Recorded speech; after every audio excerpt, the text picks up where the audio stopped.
La grande émission Automoto avec grandautomobile.fr et la bande JM et ses experts automoto est de retour sur Maxime Martinique. On l'applaudit bien fort.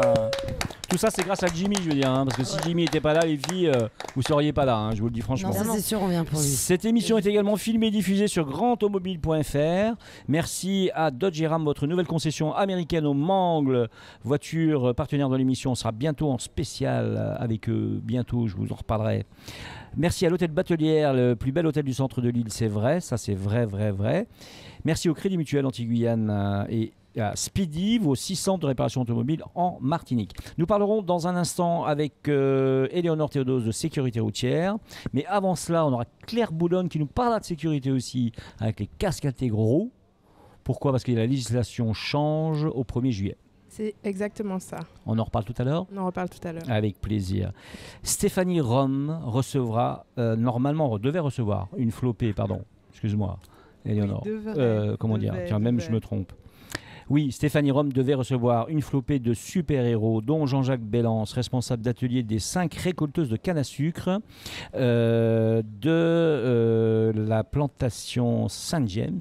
Exactement, qui se trouve à Sainte-Marie. Et ce sont des super-héros parce que justement, il y a eu une problématique sur une machine. Donc, ils n'ont pas pu venir. Et surtout, l'usine demandait plus de cannes. Et donc, c'était compliqué de venir dans l'émission. Donc, ils ont été bloqués vraiment sur les champs de cannes. Ils nous ont même envoyé des photos pour nous dire désolé, on est en machine, regardez. Donc, voilà. Donc, on les étudie bien profondément. Il n'y a aucun problème. Surtout qu'on a passé un moment extraordinaire. Et je vous dis, mesdames et messieurs, aujourd'hui, je vous dis que face à vous, vous avez Stéphanie Rome, qui est coupeuse de canne, qui est conductrice de machine. Mais vous faites des super plans tous les deux à chaque fois. On n'est pas invités. Nous aussi, on aime le terrain. On n'est pas trop. On est un peu. Il y a un peu de jalousie. Il y a un peu de jalousie, je comprends, parce que là, c'est Stéphanie qui nous concocte des petites choses. Je note, j'enregistre, et puis peut-être sur une autre émission. Voilà, pourquoi pas faire quelques petites surprises. En tout cas, ce que je peux vous dire, mesdames et messieurs, c'est que moi, je l'ai payé très très cher, puisque moi, j'étais bien sûr seul, pauvre petit caméraman, puisque c'était bien sûr le reportage de Stéphanie, ça c'est clair. Et donc, je me suis levé à 4h du matin, je suis arrivé à 4h30, et j'ai attendu Stéphanie jusqu'à 6h30. Ah oui, c'est ça. C'est pas le contraire. Ah, pardon. Je pense que c'est le contraire. Bon, en fait, dans la vérité... Mais c'est vrai, on avait rendez-vous quand même que je te félicite parce que c'est vrai que pour filmer, c'était quand même assez ardu. On était sous le soleil, on a roulé en 4x4 sur toutes les plantations de Sainte-Marie, mais franchement, c'était magnifique. Bien sûr, on a eu d'abord un peu de pluie le matin à 6h, mais tout de suite un soleil magnifique. Regardez le film, on a fait un film véritablement sur les machines de la distillerie de Saint-James, mais pas seulement, puisqu'après, on est allé bien sûr visiter l'usine et on est allé partout où les touristes ne peuvent pas aller. Donc on a des secrets à vous dévoiler sur la fabrication. Ah mais attends, si on peut faire ça, nous on va te trouver des sujets petits oignons pour les semaines suivantes. On est parti, puisque là on parle de machines, on parle bien de... Regardez, Stéphanie a fait un essai vous savez ces appareils avec ces deux cônes qui vont arracher d'abord la canne et ensuite voilà. La récolteuse, voilà. Donc non mais attendez, nous on bosse, on fait pas n'importe quoi.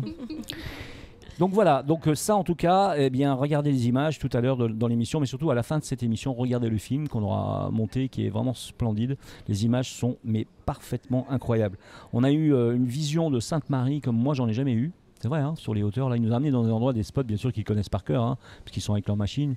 Et là, c'est le rêve total, quoi. Vraiment l'extase. Vu qu'on a bossé, de toute façon, on pourra parler d'eux, même s'ils ne sont pas présents. Alors, bien sûr, le rhum est à boire avec modération. N'oubliez jamais qu'il ne faut jamais boire d'alcool avant de conduire, bien sûr. Donc, buvez cet alcool avec modération. Ceci dit, on a quand même goûté, on a mis le bout des lèvres, c'est vrai, Stéphanie, au laboratoire en plus. Mais pourquoi tu racontes tout je raconte parce que c'est important de dire qu'il y a eu des événements quand même. En fait, il fait la chronique maintenant. Il est tellement Non. Moi, c'est pas mon idée. Enfin... Nous parlerons, je laisse parler Stéphanie, parce qu'elle me coupe la parole, Éléonore, elle veut que j'arrête, donc j'arrête, je dis plus rien. Enfin, nous serons heureux de retrouver pour la 2e semaine consécutive, ce qui est extraordinaire, parce qu'on l'avait perdu pendant un mois. Oui, on m'avait manqué. Elle est revenue chez Clara Elmira, qui s'en revient des Amériques, non, je veux dire de la région de Strasbourg, pardon. Tout à fait. Et donc, avec la tête pleine de rhétorique, et même pleine de scènes apprises et bien jouées, puisqu'elle est aussi comédienne. Exactement. Elle a que des talents, cette fille. Et donc, elle est toujours célibataire en plus, non ? Ah, ça on sait pas. Hein. Ah, elle veut pas le dire. Ah, elles sont secrètes en plus, nos chroniqueuses. Jimmy, on connaît rien de la vie de nos chroniqueuses. Hein. On connaît pas grand-chose, effectivement. Ça demande plus d'investigation. Ah, il me semble. Il faudra qu'on paye une Élise Lucet. Il va falloir qu'on sorte une spéciale parce que... Ouais, il va falloir qu'on cherche ça. Alors... On est d'accord avec ce petit programme ou pas? Ouais, ça va. Parfait. Ça je peux vous parler de la cuisine alsacienne aussi. De la cuisine alsacienne. Ça a pris beaucoup de place sur le séjour. T'as mangé? Beaucoup. Ça se voit pas trop. Hein. C'est vrai que ça se voit pas trop. Ça se voit pas. Une magicienne, elle fait disparaître. C'est une région pour ça magnifique. Tu sais que c'est ma région. Oui. Hein? Oui. Mais vraiment, moi, c'était une découverte pour moi. J'en suis tombée amoureuse pour le coup. Et alors, tu sais qu'en plus de ça, on dit qu'un Alsacien, même si Strasbourg n'est pas l'Alsace, mais je veux dire, les gens de là-bas, Lorraine, Alsace, sont des gens fidèles en amour et en amitié. Quand tu connais un Alsacien, tu le connais toute la vie. Wow. C'est vrai qu'ici, parfois, on rencontre des gens, ils partent au bout de 3 ans, et puis au bout de 3 ans, on n'a plus de nouvelles, ils sont partis, quoi. Ils ne rappellent plus. Un Alsacien te rappellera tout le temps. Moi, j'ai des amis à moi Alsaciens, ça fait 25 ans que je suis là, ça fait 25 ans qu'on s'appelle toutes les semaines. Donc si je fais forcément obligé de se voir. Elle est plus célibataire, en tout cas elle n'a pas pu répondre et elle était en Alsace et elle a de bons souvenirs. Ah Stéphanie, moi j'ai pas cette vision féminine des choses, effectivement. Réponse fausse, mais bon, je suis tombée amoureuse, oui, mais de l'Alsace et de sa cuisine. En tout cas, on fait une entaille volontaire, hein, vraiment sympathique et volontaire, parce qu'on parlera pas d'automobile avec toi, on parlera art. Ah oui. D'accord. On est d'accord ou pas? C'est un super programme. En attendant, on revient au terre à terre. Et on passe à Claire Boulogne. Désolé pour toi, Claire. Hein. Vraiment, c'est juste parce qu'on est obligé de parler de législation. Voilà, il te reste 2 minutes. Ouais, clairement. Ok, alors du coup, moi je vais vous parler de la norme 2206. Alors je ne sais pas si vous aviez déjà entendu parler de cette norme. Je vais interroger Stéphanie. Si, et puis c'est aussi écrit sur les casques aussi. Oui, la norme 2206, oui. Alors c'est 2205 qui est écrit sur les casques actuellement. Et la 2206, c'est la prochaine. Voilà, tout à fait. Qui sortira au début du mois de juillet. Alors, j'ai décidé de chercher un petit peu, de farfouiller sur le net. J'ai eu des avis des experts sur cette norme qui est quand même importante parce qu'il y a pas mal de choses qui vont changer. Alors, elle concerne bien sûr les casques intégraux. Hein. Alors, intégraux et même j'ai vu aussi des casques. Il y aura donc à l'avenir des casques des jets, donc des casques qui font aussi modulables en fait, tout simplement. Mais là, pour le moment, effectivement, cette législation concerne plus principalement les casques intégraux. Et on a déjà deux marques qui s'y sont mises. Donc on a la marque Choi et la marque Arai qui nous ont sorti 2 jolis casques intégraux où il y a pas mal de choses qui ont changé, qui vont changer en tout cas par rapport à cette fameuse norme. Alors, il faut savoir que la norme EC 2205 qui est marquée sur nos casques donc, existe depuis déjà 20 ans. Donc, depuis 20 ans, les casques importés et vendus en Europe sont homologués avec cette norme. Il faut savoir qu'entre-temps, la vitesse a changé, il y a pas mal de matériaux qui ont changé et du coup, c'est pour ça aussi qu'ils ont décidé d'évoluer sur le matériel et donc de nous créer cette fameuse norme 2206.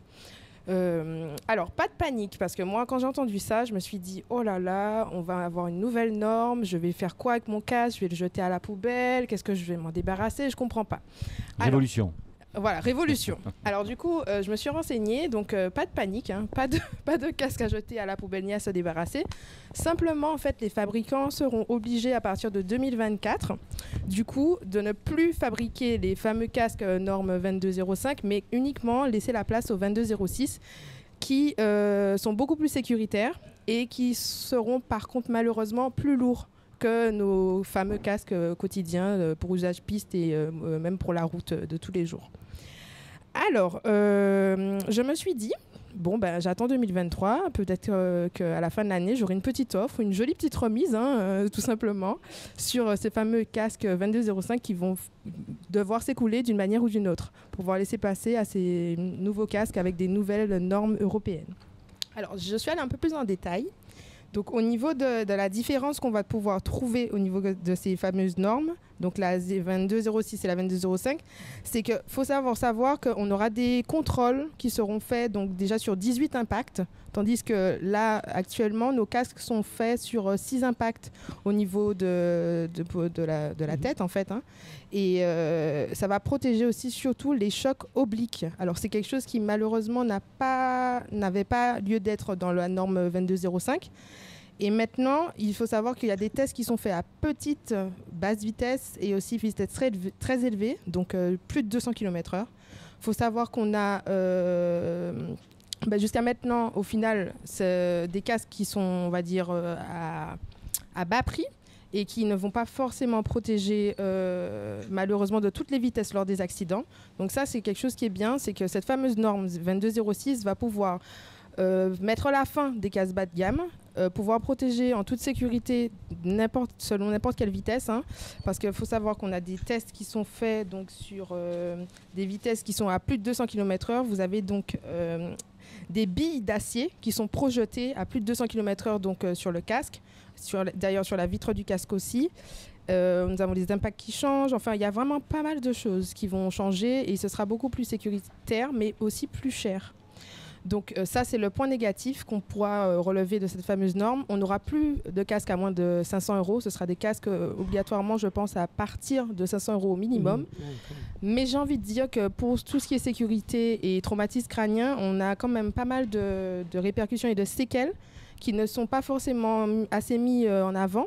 Et cette fameuse norme va permettre de pouvoir beaucoup mieux protéger tout simplement la tête des motards et même les motards occasionnels. On parlait de la chute en oblique tout à l'heure, simplement parce qu'un motard, quand il tombe souvent sur le dos. Hein, c'est un réflexe classique. Hein, vous faites une bascule par exemple, puis vous tombez sur le dos. Ils ont tendance donc à un casque qui part sur le côté, qui roule sur qui frôle la route, on va dire, et donc vous avez des chocs en oblique. Hein, et donc ça, c'était très très mal protégé jusqu'à présent. Et beaucoup de blessures étaient dues à ce fameux choc oblique. Oui, ce choc oblique qui était sur un point faible du casque en fait, à quelque part. Donc là, c'est revu. C'est vraiment très intéressant parce que ça doit vraiment sauver pas mal de personnes. C'est pas négligeable, voilà. C'est pas négligeable. Il faut savoir aussi qu'on aura un nouveau cahier des charges aussi. Donc ça aussi, c'est important à noter quand même. D'où la hausse de tarifs. Et puis, en fait, tout simplement, maintenant, les casques seront beaucoup plus sécuritaires. Et simplement, juste un petit peu plus lourds. On peut l'applaudir bien fort pour j'avais cette rubrique qui donne de l'information.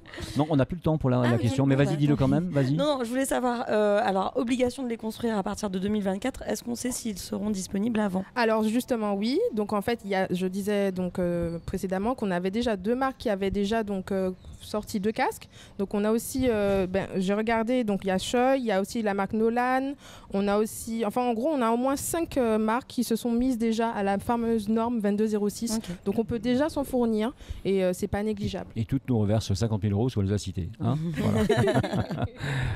Éléonore, et on est exactement pile poil dans la suite de la sécurité. Et donc là, on va parler sécurité routière.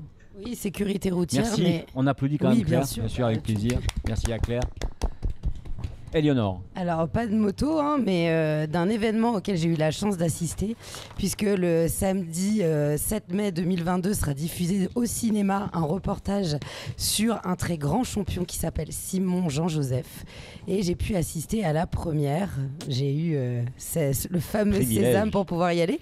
Et je suis là pour vous en parler. Pourquoi le lien avec la sécurité routière ? Parce qu'il a une convention de partenariat avec l'État pour travailler au sein du Safe Park sur la sécurité routière avec différents ateliers. Il a pu recevoir différents publics, notamment des gendarmes. Il peut y avoir des salariés d'entreprise qui vont là-bas. Et donc, à côté de son activité principale qui l'a fait connaître, Simon Jean-Joseph est vraiment un pionnier sur l'île pour pouvoir sensibiliser aux différents risques encourus. En tout cas, placé, sûrement le mieux placé aussi. Oui. Alors là, actuellement, sur cette actualité-là du Safe Park, il tend à s'en éloigner, même si c'est son bébé, puisque c'est aussi repris par le groupe Citadel.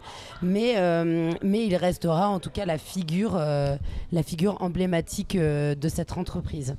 Alors, le documentaire, de quoi parle-t-il ? Il revient sur les origines de Simon Jean-Joseph, sur son évolution dans le monde du rallye. Moi, j'ai appris énormément de choses. Vous savez qu'à la base, c'est pas... moi, la vitesse, et moi, je préfère les tracteurs, n'est-ce pas ? Et les Mercedes. Ça, c'est la semaine dernière. Elle assume enfin. Vous êtes obligés d'écouter c'est vrai, bravo, Clara. L'humour de la semaine dernière, comme ça. Et donc, j'ai été réellement surprise sur la manière dont ça a été filmé, puisque c'est une aventure humaine avant tout. Il y a un mélange d'interviews de ses proches, des gens qui l'ont vu évoluer. Lui est assez finalement pudique pour parler des catastrophes parce que le mot, c'est la résilience. Ce qu'il a traversé et le message qu'il a donné, même à travers l'interview qu'il a fait en amont et ensuite à la fin du film, c'est qu'il a pu se relever après des tragédies, puisqu'il a perdu son frère qui faisait des rallyes. Il a dû faire face aussi à un manque de moyens financiers pour pouvoir avoir les voitures qui lui convenaient. Sûrement n'aurait-il pas eu la même carrière s'il n'avait pas été pionnier, si ça s'était passé en 2020. Mais on ne refait pas l'histoire. Il a vraiment marqué l'histoire de la Martinique dans les années 80, les années 90. Et puis maintenant, il est ouvreur sur les parcours. Il travaille avec des champions du monde. Des légendes aussi, bien sûr. D'autres légendes. Il travaille avec d'autres légendes. Avec d'autres légendes, exactement. Donc je vous invite à vraiment aller voir ce reportage film avec beaucoup d'images de la Martinique, on va sur ses traces, mais en même temps c'est mis en valeur puisqu'on le voit en haut du Mont de l'Archer. C'est un sportif. D'ailleurs, moi je le crois souvent quand je vais courir à Didier, c'est pas juste de l'automobile, c'est toute une préparation. Des questions ont été posées là-dessus, sur la préparation sportive, physique. On avait déjà pu en parler avec Steven Roseman à l'époque, parce que c'est pas tiens je monte et puis ensuite je reçois des jets dans la figure et tout se passe bien. Non. Et puis les sacrifices qui sont faits pour ça. Et il n'oublie jamais d'où il vient, de la Martinique. Il a toujours gardé le nom Martinique sur ses casques, même quand il n'avait pas de financement locaux. Il est vraiment fier de ça. Et puis, il n'a pas lâché par rapport à la sécurité routière. Parce que maintenant, il travaille en tant que patron d'entreprise. Il aurait pu très bien dire, ok, des fois je m'amuse, mais donc pas du tout. Il gère la marina du François, du marin, pardon, du n'importe marin. Quoi. Oui, du marin. Et parce qu'on apprend que sa famille était des entrepreneurs. Son grand-père ainsi que son père étaient des gens dans le business. Et lui a fait une sortie de route, a pris une autre route que ceux espérés par ses parents. Et allez-y. Moi, j'ai rencontré son papa qui était extraordinaire, effectivement, lui aussi, bien sûr. Il faut savoir que Simon Joseph a fait notre première émission sur Zouk TV quand on a commencé Grand Automobile. On a commencé grandautomobile.fr. Avant de commencer grandautomobile.fr, on a fait l'émission Grand Automobile. Donc il n'y avait pas de site internet encore. Et on a commencé sur Zouk TV. Et un des premiers qui est venu, qui a joué le jeu, ça a été lui. Voilà. Donc, donc ça, on peut dire que c'est un peu le parrain de cette émission il y a en temps longtemps finalement. Oui, et puis d'avoir un message de je suis un champion, j'adore la vitesse, mais c'est répété plusieurs fois dans le film, c'est que c'est très encadré. Et les personnes qui ont été à côté disent bien, je me sentais en sécurité. Je me sentais bien, il est propre en fait dans sa manière de conduire. Et ça ressort du début jusqu'à la fin de sa carrière, qui n'est pas terminée d'ailleurs, mais sur les grands rallyes, on va dire. Il est là pour dire, vous voulez vous défouler, vous voulez faire ce sport automobile, c'est un sport. On ne fait pas n'importe quoi. Je le salue pour ça. Tout à fait. En plus de ça, il faut se souvenir des images de MRT 2019 en particulier, où il nous a fait, rappelez-vous, à Fort-de-France, en soirée, des figures extraordinaires que aucun pilote n'a pu faire. Il y a les extraits. On n'avait jamais vu ça. Et l'une des personnes qui l'a suivi pendant des années en témoignait. Il me dit, au Mexique, on a été dans plein de pays où la fête est dans la rue, mais il y avait une liesse populaire, une énergie, ceux qui sont sensibles à ça. Quand on est dans la population avec toutes ces personnes qui étaient là pour l'enfant du pays, c'est une représentation, un petit enfant du pays qui est là et qui est allé toucher les étoiles. Simon Joseph, une légende vivante qui permet justement avec son expérience de faire bénéficier à plein de gens, des entreprises, mais pas seulement, des jeunes aussi, de justement cette expérience. Et c'est génial. On fait une petite pause publicitaire si vous êtes d'accord. Ouais, avec plaisir. Ça marche. Et puis on se retrouve dans un moment. Ouais. À tout de suite. Allez, c'est parti.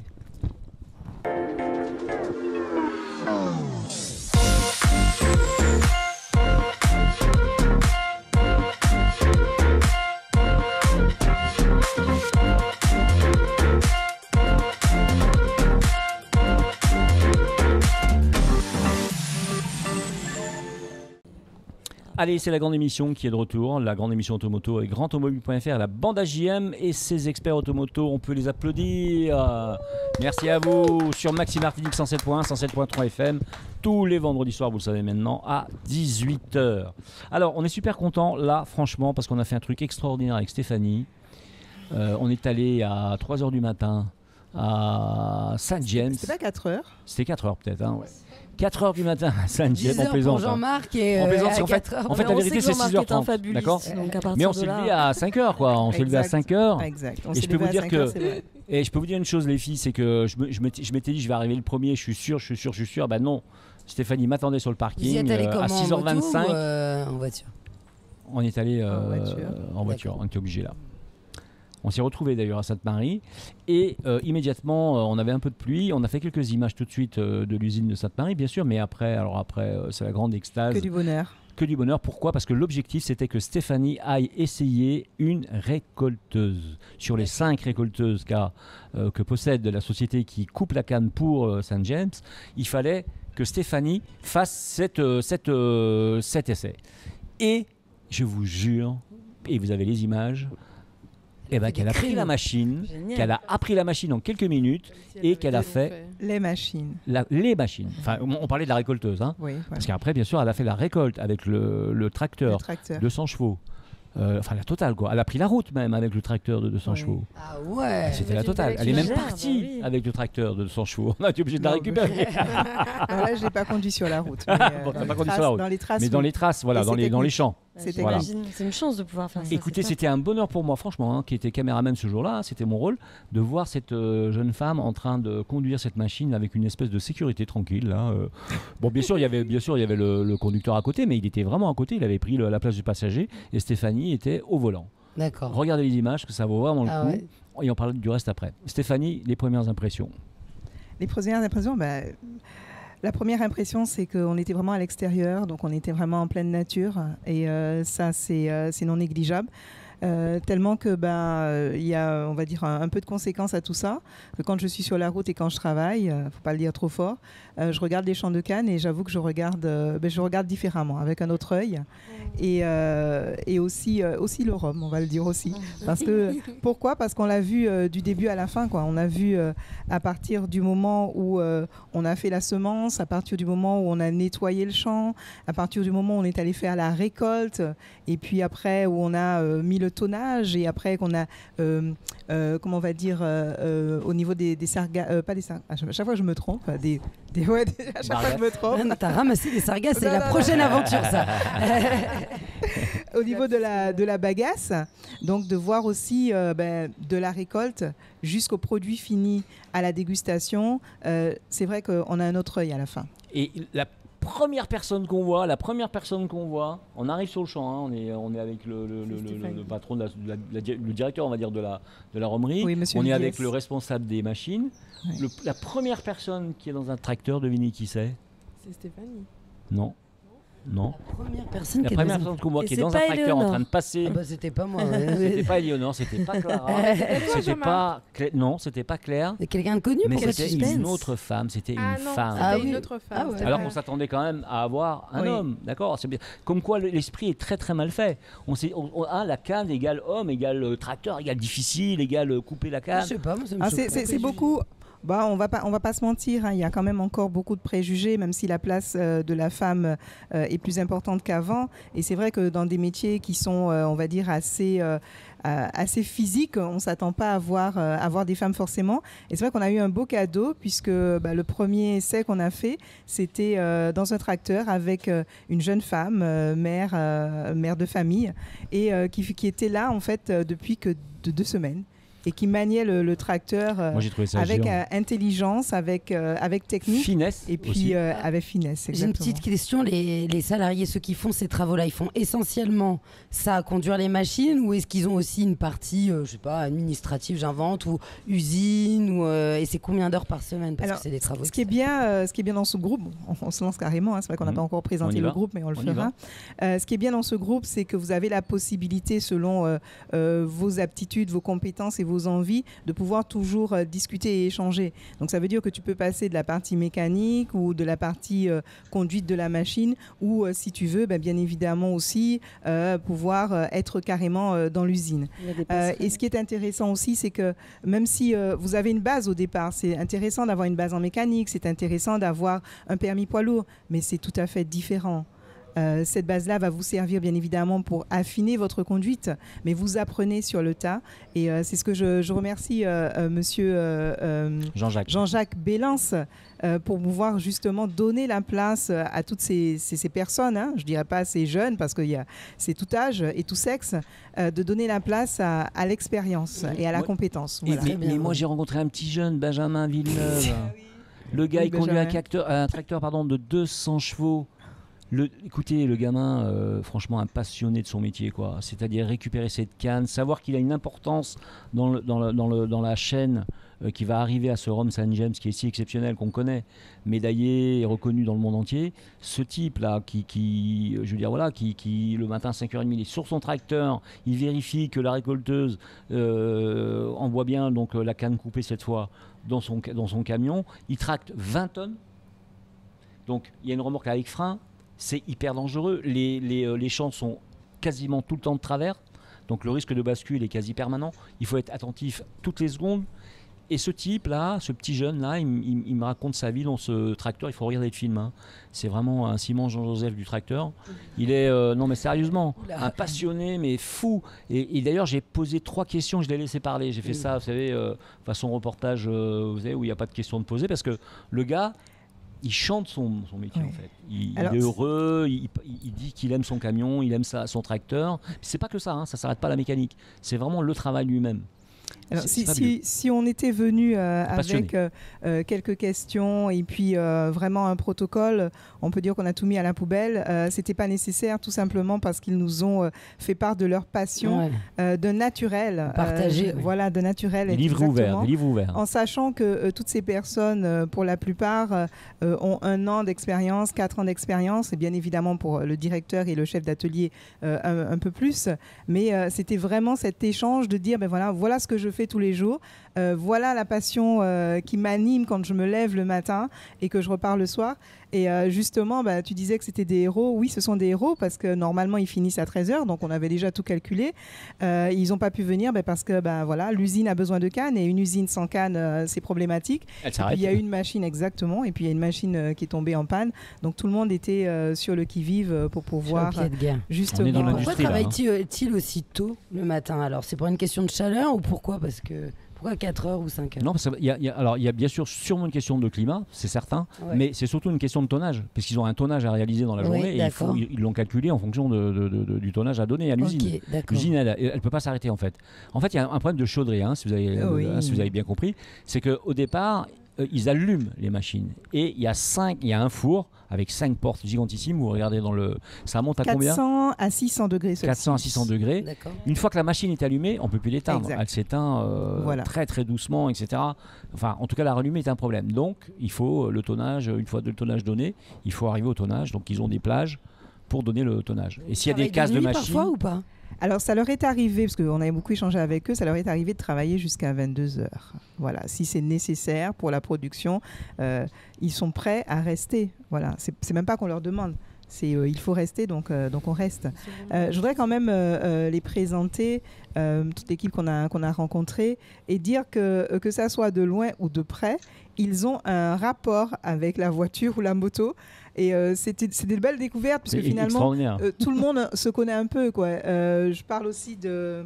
Comment il s'appelle, de Cospar Josselin, qui est pompier volontaire et qui a eu été copilote sur des courses automobiles. Moi, il me dit alors, ça va? Non. C'est pas possible. Je me retourne et oui, je le connais, quoi. Je le vois toutes les 3 semaines sur les courses, quoi. Qui connaissait Kevin Blaise, qui était lui aussi, qu'on a reçu pour la Braljac, qui était lui aussi commissaire sur les courses. Monsieur Jean-Jacques Bélance, qui lui a d'abord travaillé chez Renault, a travaillé chez Citroën, et qui est aussi dans une association de modélisme, mais modélisme voiture, mais modélisme camion. Ça, hein. Voilà, donc on aura encore, on va dire, à aller voir ce qui se passe là. Et puis encore tous les autres où ils ont, bien évidemment, ils aiment à la base la voiture. Ils ont la plupart tous des permis super, poids lourd. J'ai des techniciens en plus. Mais ils me disent, vraiment, le permis poids lourd, oui, c'est vrai, c'est bien, mais c'est sur le terrain qu'on apprend. Parce que le terrain, il est pentu, parce qu'on apprend aussi de ses erreurs. Et au final, au fur et à mesure, on monte en expérience. Et bien évidemment, il y a l'équipe équipe encadrante qui est là pour pouvoir guider et diriger. On va parler des machines aussi. Alors, moi, je suis comme tout le monde. Je suis comme toi, Eleonore, sûrement, et comme toi, Clara. On est happé par notre vie quotidienne. Donc, parfois, effectivement, on passe dans des régions où il y a de la coupe de canne. Je pense à Rivière-Salée, par exemple, ou ailleurs. Et finalement, ces machines-là, elles sont dans notre univers. On n'y fait quasiment pas attention. On se dit, ah oui, tiens, c'est vrai que c'est la coupe de la canne. Ah oui, c'est l'époque, c'est la saison. Et puis, il y a ces cannes qui montent à 2-3 mètres. Et puis, d'un coup, elles n'y sont plus. On dit, tiens, il y a quelque chose qui a changé. Mais finalement... Voilà quoi, il y a des odeurs aussi qui nous arrivent. On se dit, bah tiens, on est bien en Martinique, on est bien dans la période de la coupe de la canne et tout. Et là, on rentre dans l'univers vraiment de la coupe de la canne. Et là, on reçoit l'herbe de la récolteuse. C'est ce que j'ai fait volontairement pour avoir dans le film des images sympas. Je me suis mis sous la récolteuse. J'ai chopé toute l'herbe de la coupe. Et j'avais l'odeur du rhum, j'avais l'odeur de la Martinique. C'était un sentiment extraordinaire. Et puis tu as ces gens qui te regardent, ils sourient même pas. C'était normal pour eux qu'on filme comme ça, parce qu'ils filment notre métier, il est passionné par son métier lui, il filme le nôtre, et nous on est passionnés, donc on s'est compris tout de suite. Et hop, on a fait des images extraordinaires. Il faut vraiment voir le film. Alors si tu veux, Jean-Marc, gardez vos questions, mais je vais quand même présenter les machines de façon assez rapide. Donc, on est allé sur les champs qui étaient en hauteur avec un quad, un buggy Polaris Ranger sur les hauteurs de Sainte-Marie, exactement. Alors, on redit le buggy par contre parce que... Alors, un buggy Polaris Ranger. Voilà, c'est un buggy avec 6 roues. Passe-partout, mais alors super. On a pris des chemins qui n'existaient pas, c'est-à-dire qu'on les a construits avec le buggy. Non, Jimmy. On ne savait pas où elle. On a pris un chemin, à un moment donné, même Stéphanie a franchement a versé une larme presque. Parce qu'en fait, on a pris un chemin qui devait être coupé. Il avait demandé à ce qu'on le coupe pour qu'il puisse passer par là pour nous. Et le gars a oublié de couper le chemin, ce qui arrive. Et on a donc coupé le chemin avec le buggy, je te dis même pas. Donc c'est vous qui avez fait la trace. La vache. Exactement. Donc c'est vous qui avez fait la trace au final. Ouais, c'est nous qui avons fait la trace. On savait même pas où on allait. Même lui, il savait pas trop. Ça partait dans tous les sens et tout. Mais alors la voiture, par contre, le buggy, très stable, impeccable. Un tracteur. Alors après, on a la récolteuse John Deere de marque 6 cylindres turbo entre 300 et 375 chevaux. Elle va à 9 km/h maximum, mais pendant la récolte, c'est 2 maximum. Donc je peux vous dire que franchement, elle a une puissance parce que qui la marche avant, qui la marche arrière, vous voyez les pentes. Donc je vous laisse imaginer la force de cette machine. Alors justement, juste un petit mot encore une 4 fois. 4 mètres de hauteur aussi. 4 mètres de hauteur. Voilà, un petit mot juste pour dire donc la marche avant à 2 km/h, mais la marche arrière, c'est à 9 km/h. Ah oui, d'accord. Il recule à une vitesse extraordinaire pour aller vite récupérer le champ. Pendant ce temps, le tracteur se positionne. Il commence à couper une partie qu'il garde au cœur de la machine. Et au moment où le tracteur s'est mis à sa position, il recrache la première coupe des premiers mètres et il coupe au fur et à mesure cette fois que le tracteur avance. Pour faire tout ce travail, c'est une équipe de combien de personnes? Alors, en général, voilà, ils sont 2. Un dans la machine, un dans le tracteur. D'accord. Mais derrière, il y a 3 autres équipes. Oui, donc 3 autres équipes de 2. Voilà. Ça fait 6 personnes. Puisqu'il faut quelqu'un pour conduire la récolteuse. Et puis, en parallèle à la même vitesse, il faut un tracteur aussi qui récolte bien évidemment ce qui sort de la récolteuse. Et là, c'était le tracteur New Holland, un T6 180 chevaux, 6 cylindres, 42 km/h, d'accord, qui a été conduit par Cospar Josselin. Donc ça, c'est important parce qu'au final, quand vous voyez, ils sont vraiment en connivence. Il faut vraiment une fusion entre les deux parce que le tracteur, il ne peut pas aller plus vite parce que sinon, ça va tomber à terre. Voilà. Et quand il fait en marche arrière aussi, parce que j'ai eu l'occasion de le conduire dans les traces, c'est technique parce qu'il a une remorque derrière. Et il me disait qu'il a eu, on va dire, la mauvaise surprise au début, c'est tout nouveau, d'aller un petit peu trop vite ou de ne pas penser à ce qu'il y avait derrière. Et finalement, ça bascule. Ça bascule. Donc je peux vous dire que j'avais le stress. Je lui dis mais non, mais tu veux pas reprendre, tu veux pas reprendre. Il me dit non, c'est bon, tu gères. Ouais, c'est vrai que j'ai géré. Voilà. Alors derrière il y a des freins hydrauliques, parce que la remorque elle pousse. C'est-à-dire qu'à un moment donné, ce que m'expliquait mon conducteur moi, mon petit Benjamin là, qui est vraiment sympa, il me disait à un moment donné, la remorque pousse, il y a des freins hydrauliques, mais quand ça glisse, il faut accélérer en fait, parce que si tu freines évidemment tu renverses tout, et le tracteur et la remorque, hors de question. Donc en fait il faut accélérer, donc partout où tu es il faut accélérer, quoi qu'il arrive. Alors, ce que 20 tonnes, tu les sens derrière, ça pousse dès qu'ils freinent. Tu as la remorque qui pousse derrière, on sent bien qu'il y a un truc qui se passe et tu te dis bon sang, même sur la route. Vous êtes resté combien de temps à vivre cette expérience ? Une chose, mesdames et messieurs, je vous en supplie, laissez passer les tracteurs. Ne laissez pas le tracteur attendre 1 heure au stop à Sainte-Marie par exemple. Voyez, les gens ont été vraiment impolis. Et là j'étais dans le camion, j'ai filmé. Les gens sont pas gentils, ils laissent pas passer les tracteurs. Ils veulent doubler parce qu'ils ont peur que le tracteur les ralentisse. Donc en fait le tracteur il est toujours vraiment attentif, il est obligé de faire attention à tout. Donc s'il vous plaît, faites attention à ces petits jeunes. C'est des petits jeunes qui ont 20 tonnes dans le dos et un accident, ça serait terrible et il ne faut pas que ça arrive. Donc le tracteur dans lequel tu étais avec Benjamin Villeneuve, c'était un tracteur Vatra T145. Alors c'était marrant parce qu'il y avait une petite compétition en mécène, bien évidemment, entre les différents tracteurs. Et puis il y avait aussi, alors je vais terminer par le tracteur le New Holland, pareil, le T680 qui était conduit par Meggy Marvaux. Et là, la technique, c'était qu'on était, on va dire, en oblique, on était penché donc et en travers. Voilà, de travers. Et elle me disait surtout ne pas freiner. Parce que si vous freinez, en plus quand on est allé, il n'avait plus le matin, vous pouvez basculer. On sait très bien que quand on a un 4x4, vu la façon dont c'est fait, on peut basculer très, très rapidement. Donc voilà un petit peu pour les véhicules, mais il n'y a pas que tous ces véhicules, il y a au moins une trentaine, la flotte est composée d'une trentaine, puisque vous avez, vous avez des tracteurs, ils sont sur plusieurs sites, il faut le dire, ils sont au François, ils sont à Trinité, ils sont à Rivière-Salée, ils sont au Lamentin. Donc c'est ce que me disaient donc les salariés, me disaient que c'était intéressant parce que vous pouvez travailler aujourd'hui à Sainte-Marie et puis demain être sur Rivière-Salée. Et quand ils travaillent, bien évidemment, ils sont en hauteur et je ne vous dis pas les panoramas de malades que vous avez. On les voit, tu parles, on les voit, je te rassure. De notre île, voilà. Comment tu as eu cette superbe idée pour le coup ? Alors, merci de me donner l'occasion de remercier mon fils parce que c'est vrai qu'on ne va pas se mentir, je ne suis pas très réseau. Et lui, il a un calepin, mais énorme. Et donc, vous saurez tout. Hein.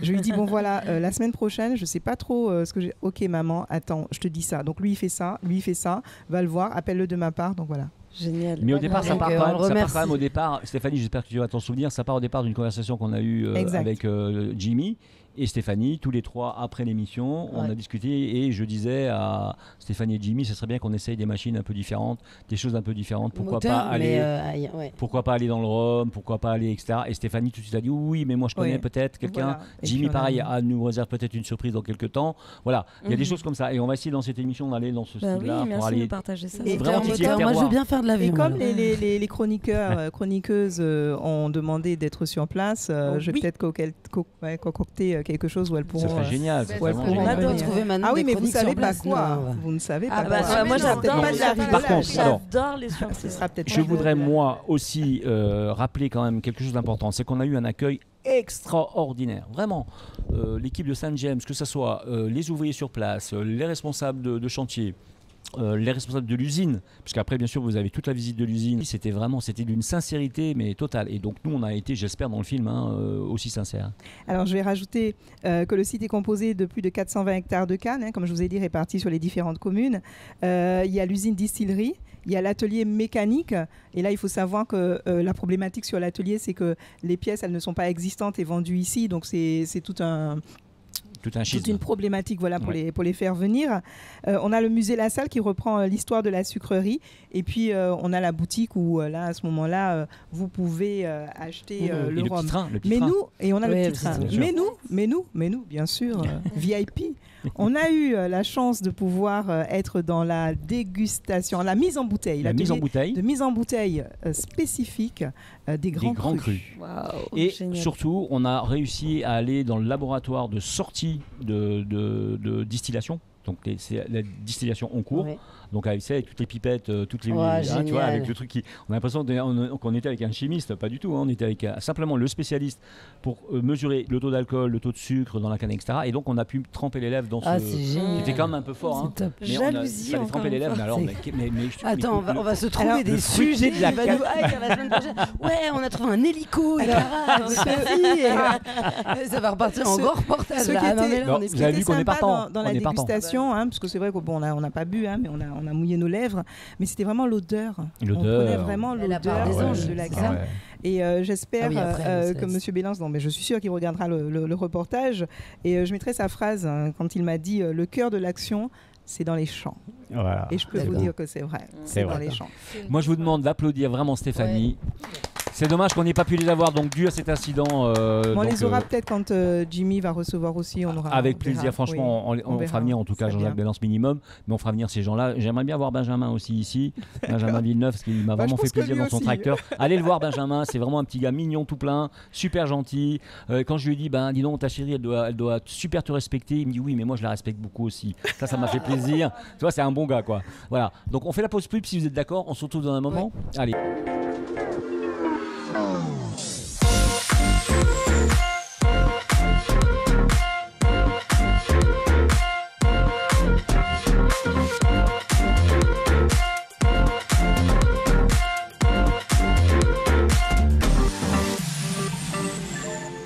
Nous venons de vivre une séquence émotion, terroir, une séquence, on va dire...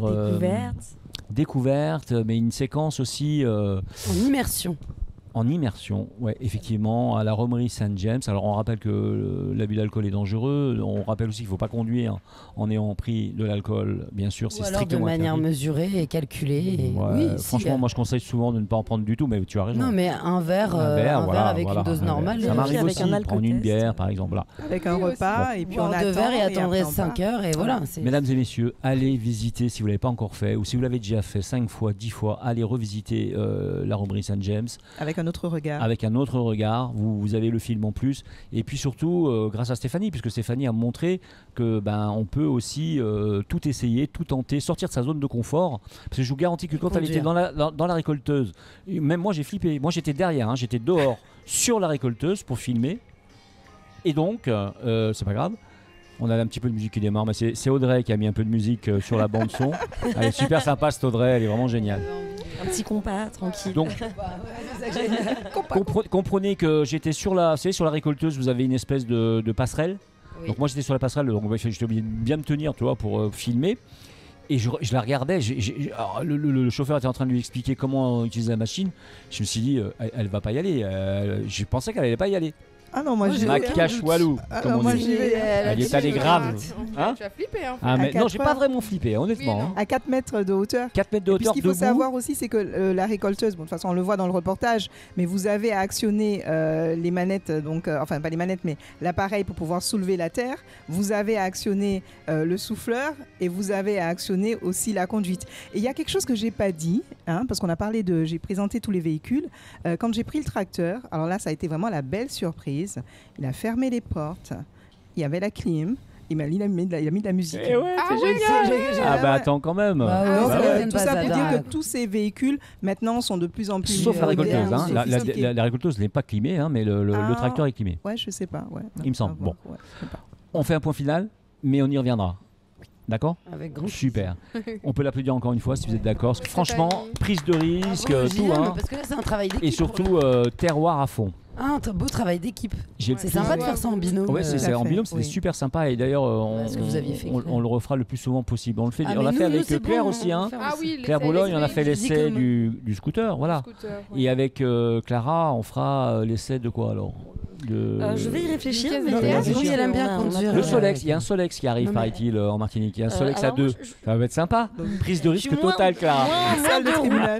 Mais bon, comme j'aime bien les moteurs et la vitesse, on trouvera. Alors la vitesse, il n'y aura peut-être pas, mais le moteur, il y en a.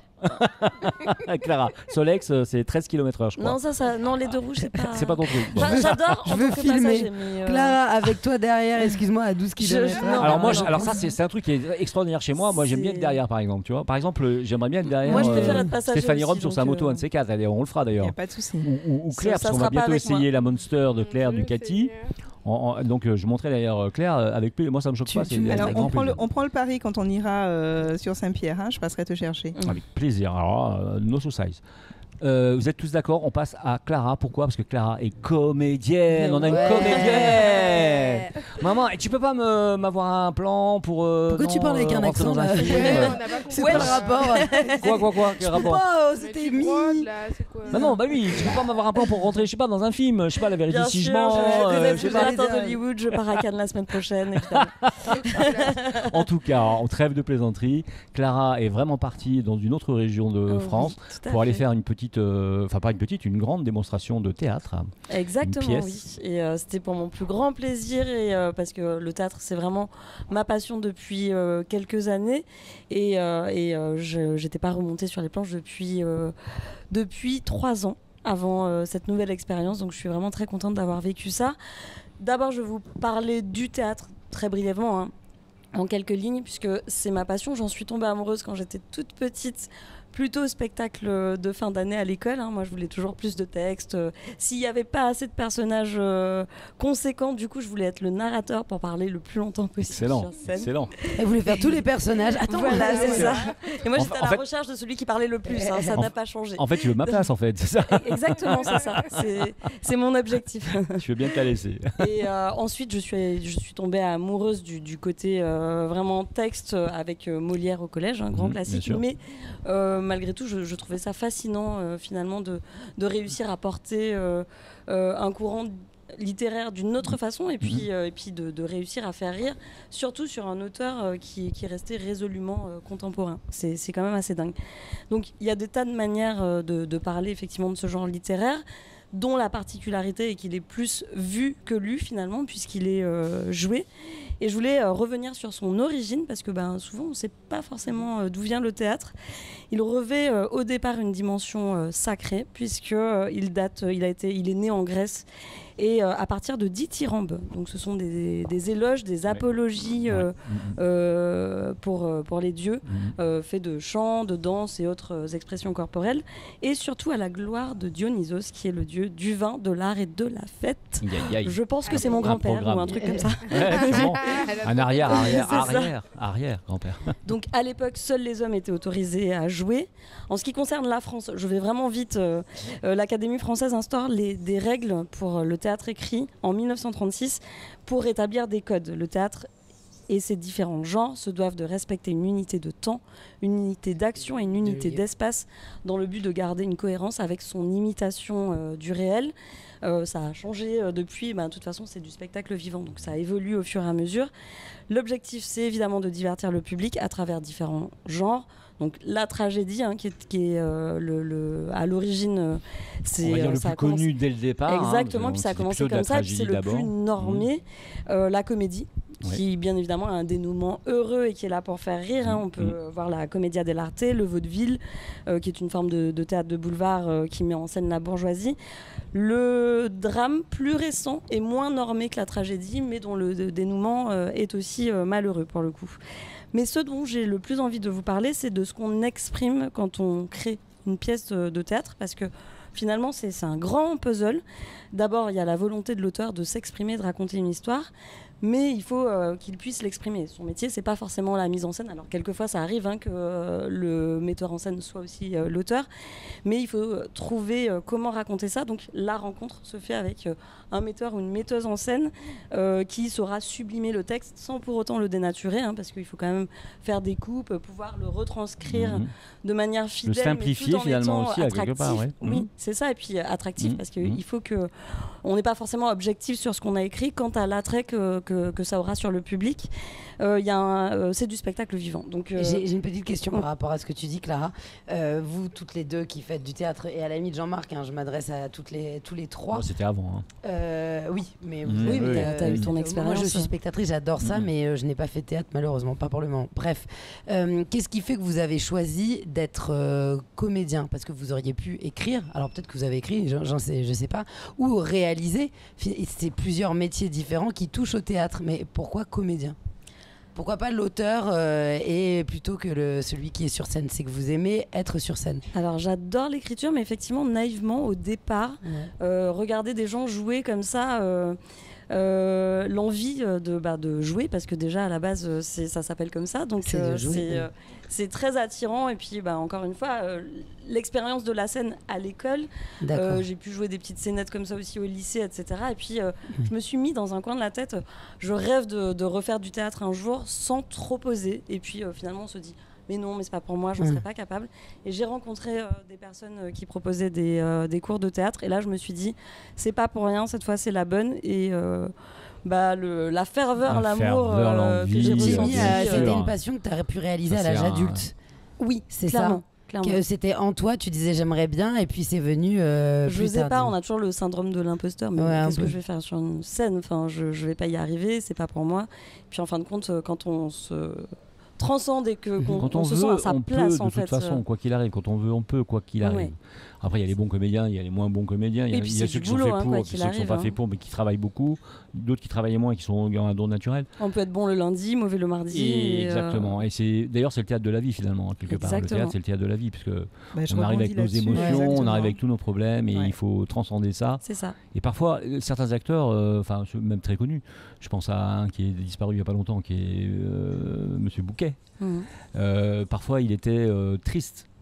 Et il était content d'être dans sa tristesse parce qu'il sublimait un texte, parce qu'il était triste.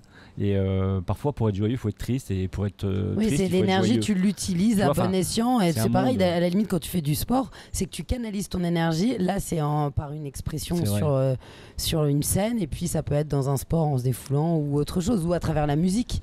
L'essentiel pour la justesse, à mon sens, c'est vraiment d'être sincère. Mais on adorait avoir des images. T'as pas des images ? Ouais, mais bon, filmer un petit peu. Mais je à la Hawaï, mais on s'en fout. Avec les petits bruits de fond. Parce que là, on parle, mais j'espère qu'on pourra mettre des images.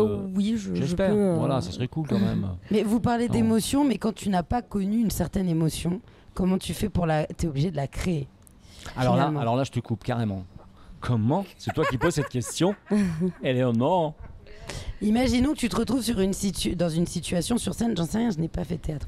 Tu dois incarner un rôle qui va chercher dans des expériences que tu n'as jamais vécues. C'est quasiment toujours le cas en fait.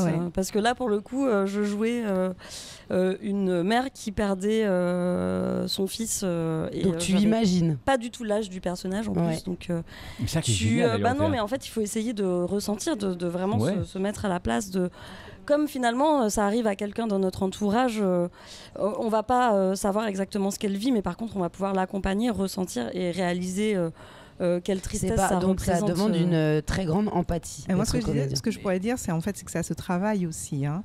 C'est vrai que quand on pense au théâtre, on pense juste à la comédie et puis de vouloir faire rire. Je dirais qu'on a peut-être commencé comme ça parce que la vie aussi est une scène de théâtre, mais c'est des choses qu'on travaille aussi. On essaye de transmettre une certaine émotion et donc il faut pouvoir l'apprendre. Mais aussi, il faut aussi se détacher de sa vie réelle pour pouvoir rentrer dans le personnage. Et on ne rentre pas dans un personnage en 2 secondes. Si on le fait en 2 secondes, ça veut dire qu'on a déjà fait la pièce. De toutes les façons, quand tu redeviens toi sur scène, la personne en face, elle le voit immédiatement. Alors après, par contre, ce qui peut transcender aussi les très très bons comédiens aussi, c'est de rentrer dans le personnage avec ses propres sa propre personnalité. En fait, c'est un ensemble de tout parce qu'effectivement, comme c'est du spectacle vivant, déjà il y a la mise en scène, donc il y a beaucoup d'indications. Parce que on est là pour servir aussi les textes de l'auteur et aussi ce que le metteur en scène veut faire ressortir pour pouvoir valoriser ce texte. Donc on a énormément d'indications, on a l'énergie des autres comédiens. Pour moi, c'est un travail d'équipe. Si on ne travaille pas en équipe, même si on brille parce qu'on a été génial et que le travail ne sera pas réussi parce que c'est une œuvre commune. Mais à la toute fin, dis-moi si je me trompe, mais à la toute fin, c'est quand même le comédien ou la comédienne. À la fin, celui qu'on applaudit véritablement, c'est la comédienne. C'est dur. Mais on va même avoir des préférences sur une pièce. Oui, ça c'est normal. Moi j'ai été voir Michel Roux, avant qu'il disparaisse bien sûr, Michel Roux et comment il s'appelle, j'ai été voir le Dîner de cons au théâtre avec Michel Roux et Jacques Villeray.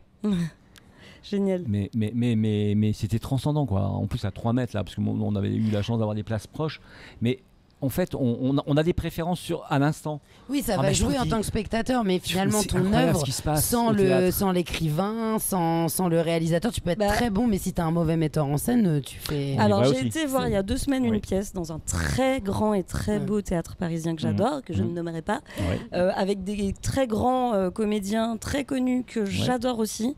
Je me suis endormie. Grave. Donc, certes, effectivement... Ça, c'est une vérité, quoi. Enfin, il y avait beaucoup de béquilles, il y avait...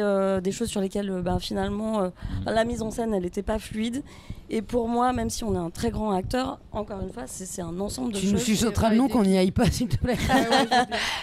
Ouais, mais je ne le dirai pas à l'antenne. En tout cas, ça serait pas très sympa parce qu'ils ont quand même fourni un travail. Il faut qu'on avance un petit peu. Oui, alors du coup, voilà, on a brossé vraiment l'esprit du théâtre. Je reviens sur la mise en scène. Effectivement, quelquefois, un metteur en scène arrive à sublimer aussi quelque chose en n'ayant pas de scénographie particulière, en n'ayant pas forcément de décor, parce que c'est aussi une question de moyens. Et quelquefois, on en fait des caisses et finalement, le résultat est pas top. Alors que quand c'est porté justement par le fait de valoriser justement chacun des comédiens qui est bien dans son rôle, qui est bien à sa place, c'est là que la magie opère, à mon sens. On est vraiment porté par... pour moi, on peut vraiment pas être égoïste sur ce type de projet. Et pour parler de cette expérience-là, du coup, je vais vous raconter un petit peu l'intrigue. Bien sûr. Il faut savoir qu'en France, il y a 2 rois dont on n'a jamais déterminé la cause de la mort. Ça, c'est réel. Et il y avait, entre autres, le roi Philippe le Bel, le roi Philippe IV, qui est mort en 3 semaines. Et du coup, on a imaginé, puisque c'était dans le cadre d'un congrès de neurologie, donc l'auteur, quand je dis on, que quelqu'un d'aujourd'hui, un grand neurologue d'aujourd'hui, irait chercher la cause en remontant le temps. Donc on est parti en 1314, au Moyen-Âge, pour déterminer les causes du roi Philippe le Bel. C'est pour ça qu'elle ne répondait pas au téléphone quand je l'appelais. Ça capte pas. Il n'y avait pas de 5G malheureusement. Et je jouais le rôle de la nourrice du roi qui l'a élevé. Excellent. Donc pour faire court, vraiment je pleure du début à la fin. Tu vois comme quoi, c'est un rôle de composition. En fait, là où la grosse difficulté que j'ai eue, c'est que c'est un personnage hypersensible, c'est mon cas. Et donc au début, comme je suis j'ai plutôt tendance à masquer mes sentiments. J'essayais de faire ressortir des choses et en même temps j'avais ma pudeur et ça faisait et du coup ça sonnait faux, c'était parce que en plus on découvre les comédiens, on découvre la façon de travailler du metteur en scène. Encore une fois, il y a aussi une question de confiance. Pour moi, c'est vraiment primordial. On doit tous se faire confiance. Exactement. Et c'est ce qui a été génial aussi parce que on a appris à grandir ensemble, à faire grandir ensemble ce projet. On est parti à Strasbourg. Pour beaucoup d'entre nous, c'était la découverte de cette magnifique ville, de la nourriture, de la nourriture. Ça, effectivement, ils ont passé plus de temps à manger qu'à jouer, je vous le dis. La Strasbourg. Pour être honnête, oui. Mais en fait, ces moments-là aussi, autour d'une table, autour d'un verre, encore une fois, l'abus d'alcool est dangereux pour la santé. Pour la santé, bien sûr. Mais nous ont aussi soudés, appris à nous connaître, même si au fur et à mesure du travail. Qu'est-ce qui a été le déclic ? Parce que tu disais, quand tu sais que ça sonne faux, les gens, j'imagine, ça fout une certaine pression. Tu dis, les gens, ils attendent de moi quelque chose, j'arrive pas à le donner tout de suite. Oui, clairement. Qu'est-ce qui a fait que tu as réussi à passer le cap ? C'est à force d'échanger, vraiment, de discuter avec le metteur en scène qui est vraiment formidable, au fur et à mesure de se sentir aussi à l'aise. Puis ça faisait 3 ans que tu n'avais pas joué. C'est ça, exactement. Et puis moi, je suis un diesel. Je prends tout mon temps pour démarrer en me disant, je vais jamais y arriver. Et puis, j'ai vraiment besoin de me familiariser, de connaître les gens. Mais ce qui est normal. Il y en a qui vont plus vite, mais en tout cas, il y avait ça. Mais j'avais vraiment une équipe formidable. Et du coup, pour moi, jouer dans de telles conditions, ça a été une chance inestimable. Et quand tu dis que tu es Gisèle, tu n'as pas cet effet quand tu as fait une première, une deuxième, une troisième, que tu te dis non, c'est déjà terminé, que tu as envie de remonter sur les mais immédiatement, clairement. Alors justement, frustrant. La question... Parce que là, tu dis c'est bon, je suis OP là. Mais ça, c'est tout ce que tu apprends et que tu fais, c'est toujours pareil. Alors, on est obligé d'arrêter parce qu'on arrive au bout, mais quand même, là, une dernière question, la dernière. À quand le César ? À quand le Molière ? À quand le César, toi, j'aurais voulu le faire, mais je vais le faire différemment. Au fond, moi, je te connais passionné. On sent que tu es passionné, que tu étais au fond du fond quand tu es rentré, que tu étais dans l'avion, par exemple, ou je sais pas, à un moment intime, seul, arrivé dans ton appartement, au retour de tout ça. Qu'est-ce que ça t'a apporté tout ça finalement ? Ça m'a apporté, je l'ai ressenti immédiatement. En fait, ça m'a apporté énormément de joie, de bonheur, d'énergie. En fait, c'est une grosse cure de vitamines, plus une cure de spirituelle jouvence, en fait. J'ai perdu 10 ans. C'est vraiment. Du coup, elle a 8 ans maintenant. Parce que déjà qu'elle faisait pas. Je vais faire du théâtre, moi. On part tous en stage là. Cure de jouvence, c'est vraiment, encore une fois, c'est un challenge. C'est un gros challenge. Je pense que ton estime de toi, il remonte quand tu fais quelque chose qui te paraissait au début un peu impossible, où tu devais avoir des doutes. Oui, on a une certaine fierté, mais avec beaucoup d'humilité quand même, parce que sans toute seule Non, mais ça te donne confiance. Oui, c'est vrai qu'on est. Et puis on a envie de se dire bon, bah, j'aurai d'autres projets, je vais rencontrer d'autres personnes, je vais pouvoir travailler sur d'autres choses. Donc, en tout cas, je le souhaite, mais c'est vrai que. Ceci est une annonce. Des projets? Il y en a quelques-uns. Effectivement, et il y en aura une autre l'année prochaine dans le même cadre. Moi, je te propose un petit challenge. Est-ce que tu pourrais nous écrire une petite pièce de théâtre pour 6 une, 2, 3, 4, 5, 6, hein, c'est ça? Et puis qu'on pourrait jouer. Non, ça vous dirait pas? Si vous me laissez un peu de temps, oui. Non, mais sérieusement, ça serait que tu nous fasses une petite écriture, puis on fait une tentative. Comme ça, je vous le livre la semaine prochaine, tranquille. Déjà qu'on se voit le vendredi, le lundi, le mercredi, le samedi, là on se verrait le dimanche. Donc c'est fabuleux. Je peux t'aider, j'ai déjà écrit des pièces. Tu sais quoi, une pièce à demain. Une pièce à demain, ça serait trop génial. Et moi, je vous confirme qu'on essaye de la monter ensemble et qu'on essaye de se faire un petit truc sympa. Super challenge. Et puis on la produit, pourquoi pas, à quelque part, et pourquoi pas à la batelière. Et vous nous donnez des rôles sympas, quoi. Moi, je me retrouve à faire la plante verte. Oui, moi. Éléonore, tu ne bouges pas. Ok. Tu ne sauras pas ne pas bouger de toutes les façons. Elle va dire bon, alors moi, je prétexte le plus long. Moi, j'arrive en moto. Il me faut un rôle à ma mesure. Moi, je sais pas, un Jordan Mionzé, un truc sportif. Jordan Mionzé, laisse-le où il est. Et d'ailleurs, petite dédicace. Est-ce qu'il revient? Est-ce qu'il revient? Alors, désolé, Clara. Alors, c'était on t'a eu, Clara. C'est pas sympa. C'était fait exprès, tu crois quoi? Non, mais Léonore était bien là, ta place. Je te dis, vous étiez deux, en fait. Le pauvre. Non, mais à l'heure où vous allez entendre l'émission, il aura fini de courir. Parce que là, on l'enregistre et c'est demain. Donc on est à peu près sûr de le faire revenir, de toute façon, quoi qu'il arrive. J'espère bien, voilà. Oui. Bah oui, c'est évident. Mesdames et messieurs, on remercie Clara, on peut l'applaudir, je pense, très très fort. Bravo. Merci. Pour ta partie artistique, peut-être moins connue. Mais maintenant, ça y est, on sait que tu es aussi comédienne, alors qu'elle avait des talents télévisuels, elle a des talents audio. Donc, quand même, multitâche. Multipasse. Vous étiez donc avec l'émission, la grande émission Automoto avec grandautomobile.fr, la bande AGM, les experts de moto. Sur Maxi, bien sûr. Cette émission est également filmée et diffusée, je vous le rappelle, sur grandautomobile.fr. Merci à Dodge et Ram, votre nouvelle concession américaine au Mangles, voiture partenaire de l'émission. Merci à l'hôtel Batelière, au Crédit Mutuel et bien sûr à Speedy, vos 6 centres de réparation automobile en Martinique. Et on va dire merci quand même malgré tout à Jean-Jacques Bélance, responsable d'atelier à la Romerie Saint-James. Merci à toute son équipe, même s'ils n'ont pas été là. Et encore une fois, on le redit, c'est vraiment pas de leur faute. C'est parce qu'ils avaient vraiment un souci. Vous avez fait revivre votre expérience, donc c'est comme s'ils étaient là. Merci donc à Stéphanie Rome qu'on peut applaudir, s'il vous plaît. Merci à Claire Boulonne qu'on va retrouver bientôt la semaine prochaine. On va retrouver la semaine prochaine avec sa Monster. Non, c'était efficace, c'était de la vraie information. Et une sacrée gonzesse en plus, parce que malgré tous les problèmes qu'elle a eu, son accident de moto et tout, elle a acheté une Monster, une belle moto, et on va l'essayer ensemble. On va faire un truc d'enfer. Clairement, j'ai papier. Bravo à ma comédienne préférée, Clara Elmira. Merci à Éléonore Théodose. Bravo à elle. Merci à Jimmy Tom. Dis donc Jimmy, aujourd'hui t'as pas trop dit grand chose. J'ai pas trop parlé. C'est-à-dire que prends des photos. Je vais t'expliquer un truc, c'est que t'as pris 500 grammes là, parce que t'as mangé et t'as pas parlé. Non, donc... non. J'ai appris beaucoup de choses sur mes copines chroniqueuses. C'était vraiment très intéressant. Et bah tu sais, ça c'est une qualité que tu as qui est extraordinaire, parce que l'écoute parfois ça fait vraiment du bien. On n'est pas toujours obligé de parler et on participe quand on en a vraiment besoin et envie. Et c'est très bien Jimmy, parce que c'est une très belle expérience aussi. Au théâtre d'ailleurs, on te donnera un rôle, tu dis rien. C'est toi qui récupère la plante verte. Ça me va aussi, y a pas de problème. Tu le mets face à la scène et il dit rien. Et les mecs, je suis sûr que les mecs ils vont applaudir. Parce que Jimmy il est beau quand il dit rien. Il est là, il n'y a pas de problème, ça me va. Merci à tous nos auditeurs, à tous nos téléspectateurs. Rendez-vous la semaine prochaine avec un grand plaisir et plein de surprises dans cette émission. On dévie totalement, vous avez remarqué. On est complètement obsolète. On parle plus d'auto, de moto. Mais c'est pour le plaisir de nos auditeurs et de nos téléspectateurs. Oui, parce qu'en plus on nous en réclame de ces émissions-là. On nous demande de parler de plein de choses. Donc on en parle avec plaisir, avec notre cœur. À la semaine prochaine, à bientôt. À la semaine prochaine, ciao. à bientôt.